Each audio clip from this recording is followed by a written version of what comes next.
We love Zencaster because it allows us to record the audio for our podcast and create the video segments we use for our weekly Sister Scoop episodes. Zencaster has helped us make content capture simple. It's now super easy to record a podcast with Zencaster. Log in using your browser and start recording a high-quality podcast right away.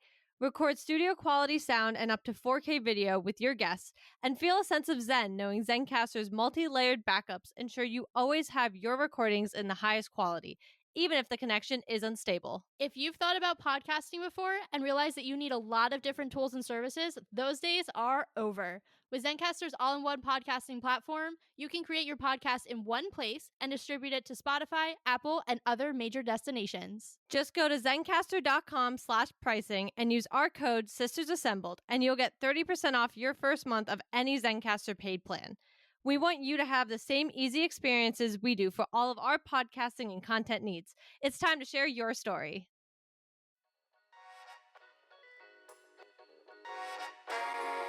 Cast your mind back to your formative tween years. Did you maybe have a poster of your fave teen heartthrob on your wall? Did you maybe dabble in a little bit of fan fiction? Maybe you secretly thought that if you could just meet your celebrity crush, they would fall in love with you? My name is Allegra, and I've made it my mission to understand how we get sucked into fandoms. I believe that the media that we consumed as children plays a huge part in our lives. So, every other week, we revisit one huge cultural phenomena from our formative years. Come listen to Stan on YouTube and wherever you get your podcasts.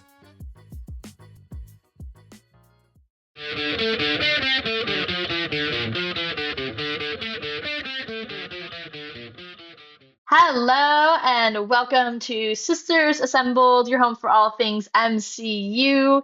And we will be back, or we are back, I should say, with X-Men 97 coverage today. We'll be covering all things episode 7. And as always, if you have not watched the episode, this analysis is full of spoilers. So we do not want to spoil it for you. Please make sure that you've watched the episode before you enjoy our episode. I also just want to add, we're dealing with some audio issues today. My mic did not make it home safe and sound from SDCC. Well, it made it home, but did not make it home functional. So apologies for any dip in quality on my side today because it's not even turning on. Love. But with all of that out of the way, Katie, why don't you kick us off on the episode? Yes. I did not have the same problem, luckily. So I am fine on my end. That makes one of us. Yes, I know. But I do want to get right into this episode, and I want to get right to the end of the episode because I think that's going to be the bulk of this episode. All things in it were important. However, the end was probably the most critical part, and I have a lot to say. So, obviously, if you've gotten this far, you guys have watched the episode. I hope that's the point of that verbal spoiler warning. So I'm getting right into it.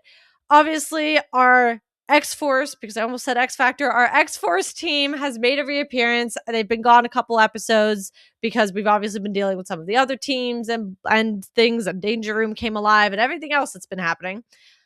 And they've been the only ones actively hot on the trail of Apocalypse the whole time at this point. What was crazy too, not to slow your roll here, but Xavier knew that Apocalypse was coming and literally was like, Apocalypse is coming, and then did nothing and was like content to just let him come to them. And I was like, she was like, actually, I'll do therapy in the Danger Room, and then Danger Room is going to explode. I guess you can say like, okay, like he doesn't know how to find him, but like Cable's out here like putting the clues together, so like clearly you can. Like, I don't understand why he's not being more proactive. It's kind of mind-boggling. It's very strange, and I want to get into it, but the only thing I will say, and I think I said this last episode, I love season 2. I think it's so well done again. Okay? Yeah. However, a million teams with a million different timelines and a million different places in the timelines or location-wise, wherever they are, is starting to get a little like, whoa. Well, yeah, because we introduced yet another one today. Right. And I think they're done already for the moment. But, either way, like, I thought the same thing. I'm thinking, I physically can't do another one because I can't keep up with who's where, what members are a part of what. Now we have Polaris on the X-Men. Like, Jubilee's still over as part of X-Force. Like, I'm just floored right now with trying to, I need to almost create a diagram. Like, I'm at the point where I'm about to create a diagram of who's where, but it has to be one that's on like a whiteboard because I need to be able to move people because they're not staying on their teams. Right, because like is Colossus now going to be an X? Well, okay, here's the other thing. X-Men X Corp. The same, not the same. I'm confused. Not entirely the same because they don't have the same members as X-Men. I don't think, actually, we never confirmed this from last episode. I don't know where Logan is. Yeah, he was not in the round table. When I was I editing didn't the think episode, he was. I went back and I was like, I was wrong about that. It is what it is. I didn't think he was. In my defense, we had watched the episode 2 days before recording, so we had. SDCC kind of threw us off everything, but true. He wasn't. I don't know where he is. He got his claws back and disappeared. Like, people are everywhere. Regardless, where were Dean and Scott today? Real questions. They haven't been around since they got bodied by the Danger Room. I know. I don't know. Morph, MIA. I don't know. Anyway, so X-Force is the only one who's still, determined to find Apocalypse at this point. And they do. But he's dead. And that's crazy. So I wanna get into, I feel like this was the first time, guys. It's been a long time since I felt like I needed to be on the internet after this. Okay. Like, something just to the point where I was like, I need to see what people are saying. I need to see the theories. And so the general consensus has been like 2 to 3 different theories as to what's going on. Okay. I want to get into the first one, which is what I think people are calling the most obvious answer, which is just that Gambit is inherently now the bad guy. Yeah. That was what I texted you when I watched it. I was like, Gambit's the big bad now. Oh my gosh. So I have so many feelings, and like I like, I'm into this theory. But something that I actually felt gave it a lot of traction was I saw somebody online say this wouldn't be entirely shocking considering they were kind of painting Mr. Sinister as the bad guy all of season 1 just for it to be Bastion. So is it that weird that it would be Apocalypse all this time just for it to be Gambit? And when we really have thought about this, have we not been talking about how the season doesn't make sense to end with Apocalypse? That there's too much that can still happen, so it doesn't make sense to call it yet. And I actually think now that even makes more sense. If you do go down the route that Gambit is now the big bad of season 2, we know episode 8 is focused on his full return. And now I'm like, I don't even know, guys, I'm cheesing. I don't even know how to act about this.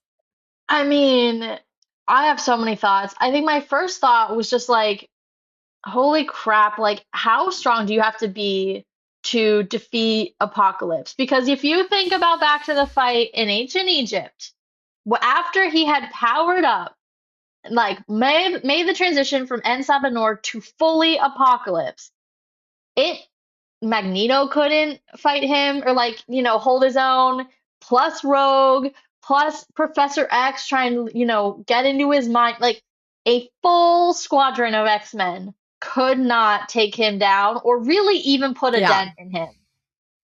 Then Gambit, I mean, I know that what am I trying to say? Like, the Horseman process, like, makes them stronger, right? Like, we've seen that in the past. It kind of like is a mutation almost on top of the mutation. So we knew his powers are going to be amplified, but how strong must he have been to begin with for him to, be in that amplified state and be able to defeat Apocalypse? Because if you think about it, Apocalypse has never once seemed concerned about the idea of one of his horsemen turning on him and actually being able to defeat him. We know that Angel has his past as a horseman, but even when, I don't remember if he turned before he was like returned, but even so, Apocalypse has never seemed worried about them changing sides and deciding to fight him instead. And then Gambit just came and was like, hold my staff, I'm actually going to murder you with this power that you just gave me. Yeah, I mean, and I think I talked about this last episode. I think this, to me, is almost going down that line of, is Gambit now an Omega level mutant? And now the lore is there. And like I said, I believe I talked about it last episode where he does at one point literally have Mr. Sinister remove part of his brain to take some of the power away from him, because he gets to a point where he is just so leveled up essentially and OP'd that it's just like, it's insane. And so I almost wonder if they're going down that route with the thought that making him a horseman and bringing him back pretty much overpowered him and made him to the point where he is just that powerful to be able to take down Apocalypse. And because now he's evil because he's a horseman, so it still worked, the process still happened, he's now a villain in and of itself. In which case too, though, like there's so many levels to that, because we always knew, okay, if he comes back as a horseman, he's still going to be a villain. It's still going to be, a big thing for Rogue for the rest of the X-Men.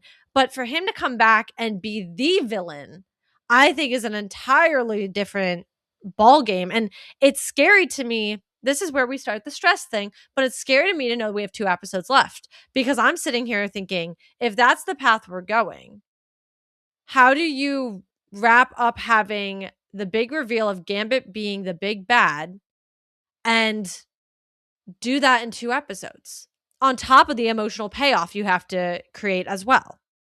Yeah, it's definitely it's kind of crazy to be honest. I also am like, I don't know how we're gonna do this because by the time that we had revealed Bastion last season, we were probably on episode 7 of 10 because we had a 3 episode kind of Finale. final arc, Yeah. right?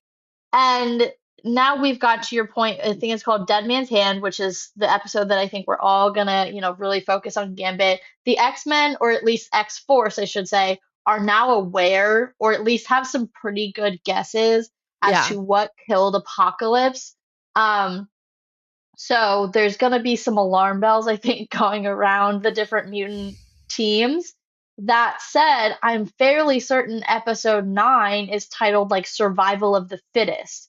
So what does that mean in terms of like Apocalypse? Because that's his whole, mantra. Yeah. Is Gambit going to be the one who kind of takes on that mantra and, inherit it almost from the guy who amplified his powers? Because according to that mantra, Apocalypse should have died. I think the other thing to think about here is, the way I was thinking about it, if Gambit is a horseman, he has to obey Apocalypse, right? That was at least my assumption. So anything that he did as a horseman could be forgiven, or at least you could give him a little bit of grace because he was following orders. And, that's always like a very interesting, like ethical quandary, Yeah. right? The Yeah. following orders versus having the will and the that's your Bucky's own entire existence. right, like That's having his your character own arc. moral fortitude to say no and do the right thing. So Yeah. that would have been an interesting like moral conversation to have, but now he doesn't even have the somewhat of a defense of saying I was just following Yeah. orders, I was just doing what he said. Like now it's going to be everything is his own will and his own decisions. So I think we talked to last episode about, what's going to be the fallout emotionally for Gambit when this is done. It's going to be actually worse now because, again, these are his own decisions that he's made. And now, of course, his psyche is warped. Like he's not Gambit the way that we've known Gambit Right. because of what happened and, the transformation into a horseman. But he's still the one in the driver's seat. So that opens a whole other can of worms for the after part as well. Yeah. So I've been battling with how to do theories 2 and 3. And I was initially going to do them in the order that I think I like them the most. But that entire conversation you just had, I think is going to force me to switch it. Let's get into the second theory. And now we've seen this before with Apocalypse. He is kind of a body snatcher, if we're going to be honest. Like that's kind of his thing. I mean, he literally was trying to take young Nathan Summers' body, and that was going to be his next vessel. Mm-hmm. So the second theory is based off of, instead of it being Gambit in charge of his own decisions, even if he is a horseman, he actually has become the vessel for Apocalypse.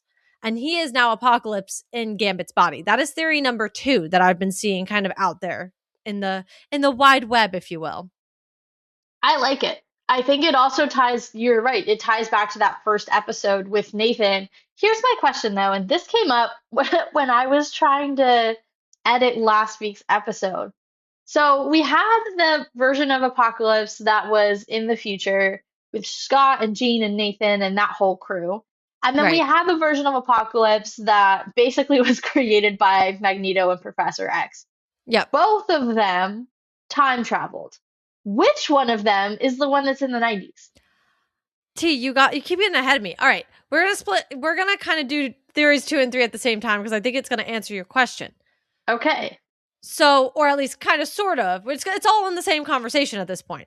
So theory 3 then that I'm seeing is that Apocalypse from the one and Sabanur, that version of him that was made by Magneto and Professor X, has made it to the 90s. However, there's already an Apocalypse here. So he had to kill the other Apocalypse and he's been stealing his horsemen. I think that's my favorite theory. Well, that's why I was like, when I was trying to order them, I'm like, so the first one I wanted to talk about first because I'm like, that's like the literal, if you take it at face value, That's is like what your that looks first like reaction. happened. Yes, Yeah. Gambit Yeah. killed Apocalypse. This is, whatever. This is the one that I like the most personally when you're not looking at it from that perspective of like, that's exactly what I feel like I just saw on the screen. Like, Yeah. I think that makes the most sense because you just created an Apocalypse that, to your point, literally has a vendetta against the X-Men. Like, Apocalypse already hates the X-Men from the 90s, but you now created one already from ancient Egypt that cannot stand you because you single-handedly, instead of, he doesn't like the X-Men because they try to stop him. No, you created this one. This one you actually made. And we don't have him yet, right? That's the whole thing that we're still trying to figure out. We don't know where he is. And so now I'm sitting here thinking it's entirely possible that another Apocalypse was making the Horsemen or that he is making the Horsemen and whatever. But he's coming in. He came in, said, "You're not the Apocalypse here anymore," because he appears everywhere, right? Isn't that what Cable always says? Well, yeah. And then that brings up the idea of what was actually supposed to happen, which is a concept that Rachel Summers slash Mother Ascani brought up earlier in the season, right? Because if you look at the Apocalypse who was in the future, he is well aware of what happened on Genosha because that's all the past for him. So he knew he could go back to Gambit's body on Genosha and get it in order to reanimate it to become a horseman. The Apocalypse in the past, I don't even know if that was the moment he was supposed to become Apocalypse. They were sent to stop him, and instead they made him an Apocalypse who's even more singularly focused on stopping the X-Men or obliterating the X-Men, really, because he has a very personal grudge. So if you think about it, it makes most logical sense for the Apocalypse who is in the future, who very specifically said he was going back to the 90s when the X-Men were at their weakest, to be the one who's actually creating the Horsemen. And then for the Apocalypse who we watched, evolve from En Sabanor to then come into the 90s, see his future self, be like, no, actually, I am the apex predator here, kill him, steal his horsemen, and then be the real big bad. Because the other thing I keep thinking about is like, as interesting as it would be if Gambit is the big bad, because what a twist. At the end of the day, that's a lot for his character to come back from. Like, we've seen the precedent of Angel, being a horseman and then being able to rejoin the right side of things. I mean, he's a part of X Factor now. So there is a way and a road and a path back for Gambit to be able to do that as a horseman. I don't know if there's a path for him to be able to do that if he really is the one calling the shots. So that final theory of the two apocalypses, that's got to be my favorite. Yeah, and I think that's why I was kind of saying it was so hard for me to figure out how I wanted to order these when we were talking about them. Because again, I think one's face value, one is kind of a little bit more on the actual plot. And then, one's kind of just like, okay, like they're all very valuable in my opinion. And they all are possible, if I'm being honest. I do think the one that would shock me the most is the twist of it being Gambit all along. I think that would be the one that definitely gets me like, wow. Yeah. But you've led up to all this other stuff with Apocalypse. So I feel like you also just kind of have to pay it out. That was kind of the point. And Apocalypse, I say this out of love for Mr. Sinister because we all know I have like my love for him, my sweet spot. You know, where I do. I love my guy who just kidnaps Jean and Scott for a living, but He's consistent. he is consistent. But at the end of the day, the point I'm going to make here is I don't compare Apocalypse to Mr. Sinister. Yeah. I don't see them as the same threat. They're simply not. That's period. Like they're not, period.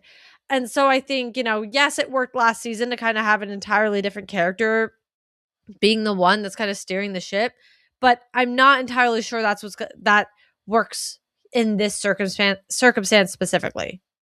I also think, like we talked about, you know, what does it say about Gambit's powers if he's actually able to overpower Apocalypse? But I think there's something really interesting from a fear perspective to say that the only person who can truly stop Apocalypse is Apocalypse, right? The idea that the only person who can genuinely end him, because yes, the X-Men may stop, you know, his plots, but they never truly defeat him. They never, Yeah. you know, depower him or are able to actually, you know, end his life. It speaks volumes, I think, to the real threat that Apocalypse poses if the only person who can end him is him. Yeah. No, I agree. And that's why I do think that one's my favorite. And again, you've built the rest of the season around Apocalypse, right?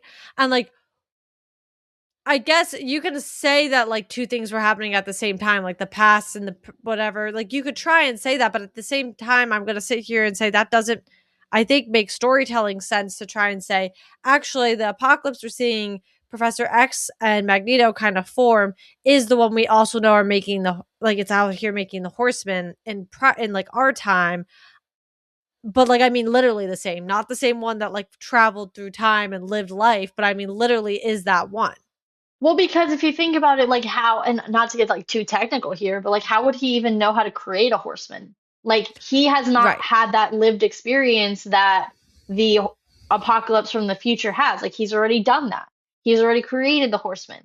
Right. The one from ancient Egypt theoretically just went from ancient Egypt to the 1990s and skipped all of the many things that he learned along the way, as nefarious as they may be. So that I think doesn't really make sense. And then, you know, not to be, you know, super, I don't know if technical is the right word, but like the other thing that I thought of, if Gambit kills Apocalypse, what does that mean for Nathan and the prophecy, right? Because you see Cable literally say, like, it's not possible. And the first thing I thought of was he feels that way because he's been told his entire life that his sole purpose, not sole purpose, but like his main purpose in life was to Yeah. kill Apocalypse. And now, to his eyes, someone did that for him. So I think that they're, you know, not to say that they're going to live or die by this prophecy because prophecies don't necessarily always have to come true, but I don't know that they're going to throw that away when that was such a conversation for younger Nathan about, you know, what his life will look like. That just seems like a waste to you know, then have someone else just come in and take Apocalypse out. I think it makes more sense then for him to continue to have to go on this journey where he's always fighting Apocalypse. Yeah. And I mean, listen, Gambit still could have been the one to kill Apocalypse just at the hand of another Apocalypse. Yeah. Still could have been able to be successful. I mean, he was burned to a crisp. However, I do feel like, I mean, we've never seen Gambit like charge a human being, which is essentially what I Yeah. assumed that would look like. I actually feel like Apocalypse was less burned and more like desiccated. Like he almost looked like he had had the life sucked out of him. I mean, he just looked like was just bones, like mainly just a Right. skeleton. But like to me, it almost looked like everything had sunk in. Like I could actually see past Apocalypse find a way to have then absorbed his power, right? Like that's kind of what it looked like to Yeah. me. Like someone had literally absorbed him, less burned, more like literally like sunken in because he had been absorbed, if that makes sense. I mean, I hear you. Sure. I didn't view it that way. I just viewed it as like a skeleton. It looked like all of his skin was gone. Like everything, your organs, everything else, it was just bare bones. Whatever. That's I'm fine. just saying. I also will say if the suit is still intact, I kind of feel like if Gambit charged his body and not his suit, like touched his face, the suit would be intact. Yeah, but we've like never if he was we've like, never seen him kill somebody, so using his energy like that. So I guess like it almost opens if we play the even if we don't play the Gambit did it because Gambit's in control, but we did it the Gambit did it because he was being told by another apocalypse and that was an order given. Regardless, let's just play the game that Gambit killed him. I'm like, we've never actively seen Gambit charge a human being. yeah. So I feel like it would be a very interesting, like, I don't know what it would look like. I don't know if that would work like that. I don't know. Yeah, I don't know. I don't know. I guess we'll find out next episode. Like I would think we'd have to find out next episode versus like waiting until episode 9 to understand exactly what happened to what I'm assuming is future apocalypse. But we've talked a lot about literally what is the last 3 minutes of the episode. But there was like a whole other episode that led, or like a whole beginning to middle to end that led into those last 3 to 4 minutes. So let's talk about that because I think it was super interesting to, see yet another group kind of form. This one kind of in the shadow of Magneto. And I was also curious because I don't know how the death of Magneto like was shared because this did not happen in the 90s. It happened in ancient Egypt. So I was also curious like how do these people know that Magneto died? Because as far as we knew, he was alive. Or as far as everybody else in the 90s knew, he was on that asteroid and then, you know, he went wherever they all went and then he never came back. Yeah, But but did they that doesn't confirm necessarily. that? But like they know he was on the asteroid. Do they know that he actually went with them, or do they know that he could have just died on the asteroid?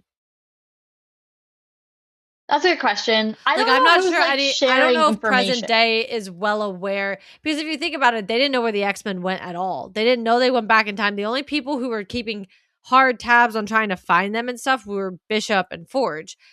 The general public didn't entirely seem to understand what was happening with the X-Men. Right. No, I hear you. I guess my thing is like they all went somewhere, right? Like at the end of the season. Like if I'm the general public, they all went somewhere and then only some of them came back. So So I'd it's assume he's like, dead. I guess. Like I if just I'm the general public, the first thing I'd do is be like, okay, well, considering everybody else is coming back, if he's not back yet, I'm gonna assume he's dead. Everybody, or I mean, at that point, it might have just been being told. I mean, Professor X could have told shared that he is not with us anymore. Like I guess it's just like something I didn't really think about with the Polaris episode. Like she clearly knew her father was dead, but like I guess in my head I'm just kind of wondering like how that conversation went. Like this guy who you all know as a terrorist and then, tried to drop a huge asteroid on the planet or whatever, have his asteroid again, like he's dead. Like I'm having trouble like visualizing that experience. Not the thing to focus on. I just was I was thinking gonna about say, I was like, that. I'm not sure this is really the most important part of what I feel like came out of that rest of the It's episode. it's really not. But I do think it is important though that what do they call themselves? The apostles or disciples of Magneto, something like that. Yeah. So many team names. I was like, this one doesn't even have an X in it. Like I'm so confused. But I do think it was interesting. We've talked a lot about the change of heart that Magneto had later in his life as he began to take over the X-Men, living, the way that Charles wanted him to live, all that good stuff. And I do think it's interesting that those particular mutants chose to focus on, yes, what he had kind of espoused his entire life, but not the way that he had chosen to live, in his final months. I found that really interesting, but at the same time, kind of understandable, kind of coming off the back of Genosha, because for a while, even Magneto kind of went back to his old ways after Genosha.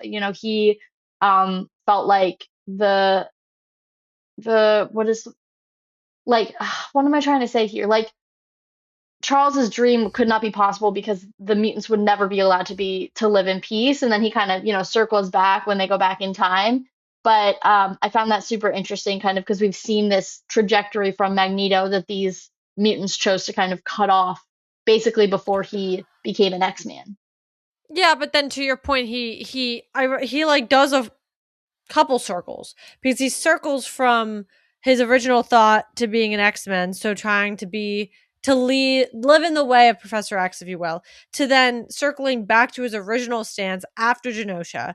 And we can't forget how, and they've emphasized it so much already this season too, how they are being treated, how the Yeah, mutants are being treated once again. And that Genosha, and I believe, I'm sure it was probably Magneto, is the one who said it last season. It's a reprieve for only how long? They care for only how long? It's a right. disaster and a genocide for how long? And obviously that's not the exact, but that was essentially the delivery of what he was saying, and I do How believe it long was do we him. get their understanding and empathy? Yeah, before they changed their minds again. And then I do think once we went back in time, he once again did another kind of rotation back to that living in the way of Professor X. So I think when you look at it from that perspective, to them in his final death moments, like, or the final moments before his death, he went right back to the thought he had. He felt he didn't think that Professor X's vision was possible, and that even though he tried to live the good life and walk the way of the light, if you will, and be a leader on Genosha and everything else, because let's not forget he was selected to be, essentially the president of Genosha, it didn't matter in the end. And once again, that was a lesson that slapped him across the face. And I think followers of Magneto once again saw that. So I don't really think it's that surprising that that's the message that they're following with. If they wanted to follow the other message, they'd be following Professor X. Yeah, I mean, I don't know that I was necessarily surprised. I just think I guess what I was trying to get at and like really doing a very poor job of is the idea of Magneto's legacy. Because I think we started that conversation with last episode and Polaris, right? She's trying to understand herself in light of who her father is and Yeah. the many, changes that he's made in his ideologies over the years. For many, many years, he was, Mr. Mutants on top. We are the next step of evolution. Then in the twilight of his life, he goes into more of Charles's kind of methodologies or ways of thinking. And so we kind of started having that conversation with Polaris as the heir apparent of that Magneto legacy from a very like a strictly genetic perspective, but now we're looking at his legacy from a theoretical and what's the word I'm looking for? Ideological perspective, right? These are his ideological heirs, even though in the last months of his life he would not have owned that or accepted them because that's not what he wanted. I think that's it, these last two episodes kind of go together really nicely in talking about his legacy now that he's no longer around. Yeah. No, I mean, I agree. And I think what's really interesting to me is kind of, in my opinion, kind of what this group represents. So we talk a lot about like the story of the mutants, and not just the X-Men, the mutants as a whole and what they represent. And even actually during our time at SDCC, and we were lucky enough to be in a panel with some of the voice actors from X-Men 97. I think it was Lenore who voices Rogue and was the OG. I believe, the only OG on the panel who voiced from the 90s and now is voicing in X-Men 97. Don't get me wrong, there are other OGs in the cast still. However, I think on the panel, she was the only one there. But she was talking a lot about the story that the X-Men and the mutants as a whole kind of represent, and the different communities that are not represented the same way. And that's kind of the whole point. We talk a lot about that in X-Men because that is the point of the X-Men, to represent marginalized communities. That being said, I think what's so interesting about the apostles of Magneto, whatever they call themselves, because honestly, they said it probably 2 or 3 times in the episode, and I think that was the one thing my brain was just like, I'm not gonna get this. I don't know Yeah. why. It's just not coming. Either way, the thing about them is that concept of you go so far one direction, you become the exact same thing that you say is wrong. So here we have Creed, who we know is inherently a horrible human being. And somehow the world hated him a lot because he managed to have 2 mutant parents and not have the mutant gene. And I don't know how that even happens, because I mean, I know how it happens. I understand genetics. You happen to just get the parts of that just doesn't have the mutant gene. But it is kind of interesting because I do feel like the humans have such a fear, even in the original, that it's like as the mutants continue to populate, they will continue to populate mutant babies. And that's not inherently always true. However, I digress. We have Creed, who is one of the pillars of horrible human beings on the side of anti-mutants. Friends of Humanity were a big part of his story and everything else. The pillar of that far side. And now you have somebody like Acolyte. Hold on. Exodus is the leader. Who's Acolyte? I think it was either the apostles or the acolytes of Magneto. Oh, okay. And then Exodus was the leader, like the mouthpiece. Yes. Okay, yeah. Sorry, I was on a roll and it just I don't know what was coming at me.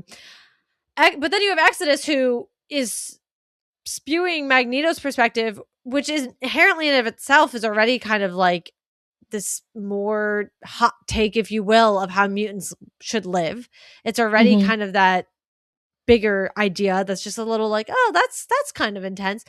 But now he's taking it even further, and on top of that, we see the violence he has, how easily he's ready to kill Creed and everything else. And so you do see how he reaches the exact same point that somebody like Creed does, where it's kill first, don't worry about it. Not even think later.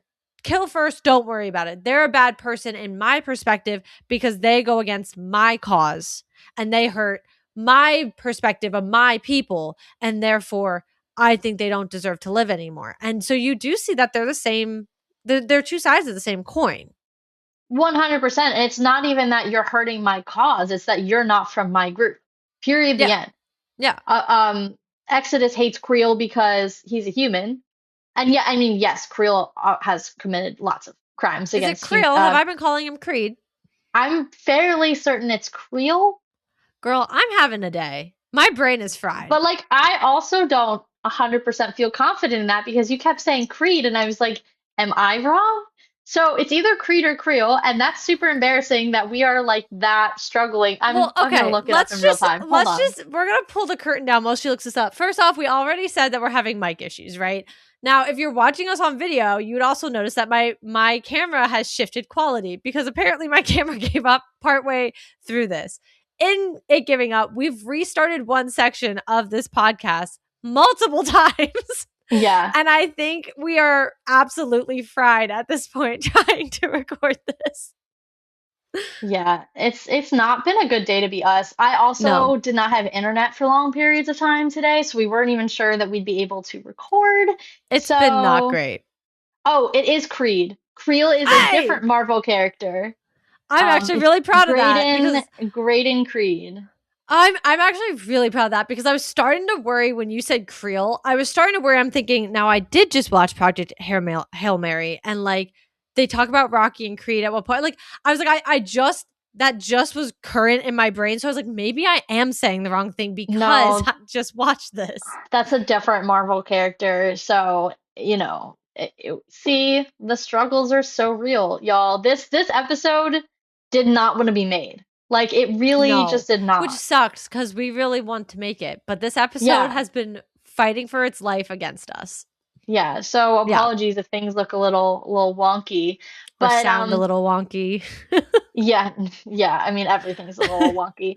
But yeah, no, I think it's super interesting what you're saying about them kind of being the same, two sides of the same coin. I think we saw that this episode, and then you have Nightcrawler, who's kind of representing I think people who can just see someone as a person first and not necessarily the group that they belong in first, right? Like he recognizes the inherent humanity, I think, and I don't say human as in like human with a capital H. It also is super interesting to me that they call them like friends of humanity. Mutants are human beings. Like they're an evolved version of human beings, but they're like still humans. So I always found that, you know, an interesting kind of misnomer maybe. But I think Nightcrawler sees the inherent humanity in everyone first, then being able to have that conversation about these very differing, kind of three differing ideologies, two of which are actually, to your point, two sides, same coin. But then to do that also within the realm of a familial relationship between Right. Nightcrawler and Creed, which is super interesting. And I think Nightcrawler makes such a good point about, Creed hates mutants, but he really doesn't hate mutants because he doesn't know that many mutants. He really hates his parents for the ways that they failed him growing up and the way that they were not there for him. So it was a super interesting, I think, conversation about how, you know, he was kind of oh, there's a word, y'all, these words are really not my friend today. Extrapolating like his feeling against his parents who happen to be mutants to a whole community. Which I think was such a good point. And then, you get into I don't think we knew that Magic died, that Ileana No, died I'm not sure on we did either. Genosha. So it was Probably going to cool to be a see them. horseman. True, I didn't think about that. Oh my God, her powers with the horseman amplification, terrifying. Yep.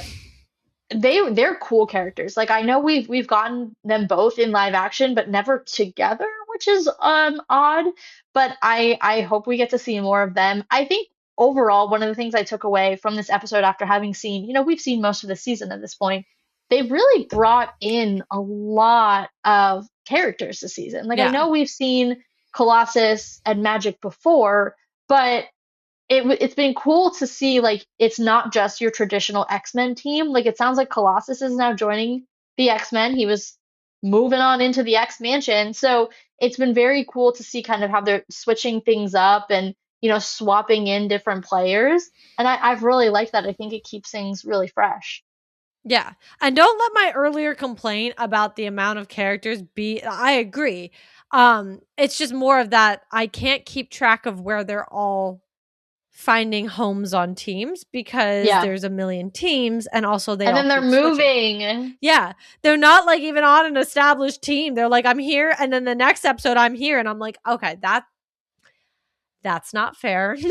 Yeah. Because I am watching a weekly episode, so I'm not even watching it back to back. So it's nearly Right. impossible for me to remember where these people are. Right, yeah, it makes it very difficult, but I'm liking kind of the wide variety of mutants that we're seeing this season. I think these last couple of episodes, part of what I think also makes the switching of teams interesting is we need a different squad to take on Apocalypse. And I think we Yeah. also need people who maybe are not going to have, well, I mean, obviously Colossus, if you're right and Magic is a horseman, like he's going to have a visceral reaction, similar but different to the reaction that we're expecting from, similar in level, different reason, I think, to the reaction we're expecting from Rogue. But at the same time, like, for example, Polaris probably doesn't have the same emotional connection to Gambit. We don't know if or how much they even overlap. So she's an interesting one because that reveal might not hit her quite as hard, right? Or Yeah. like some other different mutants might not have the same relationship to Ileana, so that reveal is not going to hit them as hard. So I do like that they're kind of switching things up so that there are going to be some people who are really going to be emotionally going through it, and then there are going to be some people who are like, I understand that this is terrible for you and you have like a personal connection and this is not the person that you love, but it is. But we need to get the job done. And I think that's going to create some really interesting tension and dynamics, especially when we think about how they want to approach, the horsemen and whether it's like kill on sight or can we rehabilitate, which again, we've seen kind of that blueprint in Warren in the past. No, I agree. And I like that point about you are going to kind of have mixed reactions, and it's going to create a lot of infighting in itself as well. So I'm intrigued to see that play out. And I mean, I'm just intrigued to see the rest of it play out at this point. Yeah. Yeah. I feel like, I think by this time last season, the reveal for Bastion, you were really getting those. Like I think it was like episode 7 or 8. We kind of knew. Like the red herring had kind of been like revealed, which is not a bad thing. But you kind of like, I mean, I don't know that either one of us was really guessing where that was gonna go because it was still kind No. of crazy. But I would say with 2 episodes left, you could at least start to kind of see maybe how that was gonna take shape. I don't know. Go back to our season 1 and you might be like, girl, you are lying. But I think for season 2, there's so much up in the air, and there have been so many like red herrings on red herrings on red herrings and misdirects and re-misdirects that I genuinely don't know how they're going to finish this season, and I don't know that I'm upset about it. I'm not upset. I also don't think they're going to finish the season. I mean, they're going to finish the season, but it's But I mean, I don't think it's yeah. going to be finished. Like it's going to Yeah. be, yeah. Yeah. I mean, who knows? It'll be interesting either way, and I'm looking forward to covering it. I think in terms of this particular episode, I think we've covered everything other than, we have made it back to the Savage Lands, which is honestly, I don't really love the Savage Lands. I'm like not a huge fan, but I think this was an interesting way to do it because it made it more interesting. Last thing Yeah. I'll say, this is it. This is the last thing I was picking up on. Some cute little vibes between Polaris and Bishop. Girl, I'm you're just curious. picking up on those? No, no, no. I think it was something that we saw last episode, but they Okay. actually continued it on, and we didn't talk about it last episode. So I did want to point it out here before we like went another episode without talking about it, because they kind of continued to ramp that up, which I thought was cool. I don't know if there's comic book precedent for that. Didn't, do my research on that particular detail prior to hopping on today, but I like that. I think they're really an interesting couple together, even just like especially when you consider like their powers and things like that and their personalities. I think they make a good match. So I'm curious how much we're gonna, with everything going on, how much that's gonna continue to evolve through the rest of the season, potentially moving forward, especially because Bishop not from this time. So complicated. True. Very fair. All right. I think that's it. Episode 7's in the books. We have 2 episodes left. Crazy, crazy, crazy. We'll be covering those, of course, as they come out for the next couple of weeks. And also, of course, it's Spider-Man weekend, so get your butts in seats in the theater and make sure that you are watching the film. You can find us on any platform, any podcast platform. Please make sure that you're following so that it's easy for you to find our new episodes because there's going to be a ton this week. And you can also check out our website and our Buy Me a Coffee, both of which are linked in the show notes below. You guys can also give us a follow on all of our socials, which are also linked in the show notes down below. And keep an eye out for our X-Men and Spider-Man content as it's coming as well. As always, Marvel just blew your mind, so let's talk about it.